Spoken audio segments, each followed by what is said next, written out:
Hello বন্ধুরা, সবাই কেমন আছো? অনেক দিন পর আবার তোমাদের সঙ্গে একটি কেকের ভিডিও শেয়ার করছি। কেক বানানো তো এখন তো সেরকমভাবে টাইম পাই না কেক বানানোর জন্য, তাই হুটহাট কোনো অর্ডার আসলে সেটা ক্যান্সেলই করে দিই। একদিন অথবা দুদিন আগে কেউ যদি অর্ডার দেয় তবেই সেই কেকটা বানানোর চেষ্টা। তো এই কেকটাও সেরকমভাবে দুদিন আগে আমার কাছে অর্ডার এসেছিল।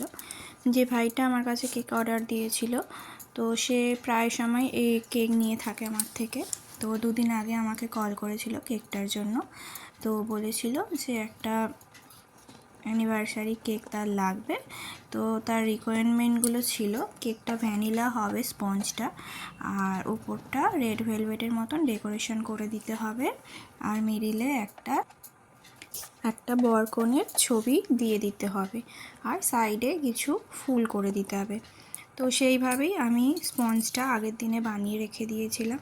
পরের দিনে সুবিধা হয় কেকটা আইসিং করতে, তাড়াহুড়ো করে করতে হয় না। তো সেই মতনই আগের দিনকে আমি যথারীতিভাবে ভ্যানিলা স্পঞ্জটা বানিয়ে রেখে দিই। পরের দিনে স্টার্ট করি ক্রিম করা। তো দেখতেই পাচ্ছ কেকটা আমি ভালো করে আইসিং করে নিয়েছি।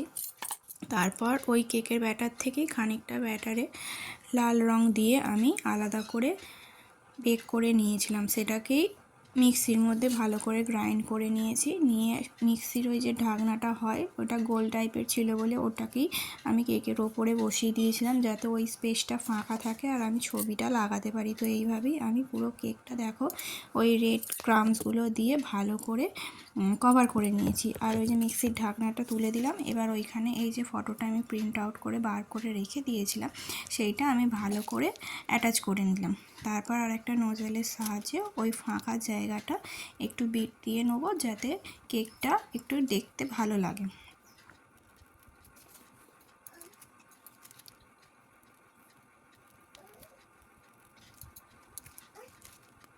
তো এইভাবে বিট দিয়ে কেকটা আমার কমপ্লিট করলাম।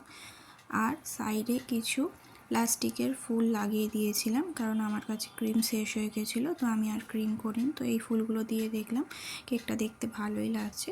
তো তোমরাও অবশ্যই কেকটার ভিডিও যদি দেখে থাকো তাহলে অবশ্যই আমাকে কমেন্ট করে জানাও যে কেকটা কেমন হয়েছে বা কীরকম দেখতে লাগছে, বা আরও যদি কিছু করলে কেকের ডিজাইনটা ইমপ্রুভ করা যেত সেটাও অবশ্যই আমাকে জানাবে, আর অবশ্যই একটা লাইক করে দেবে।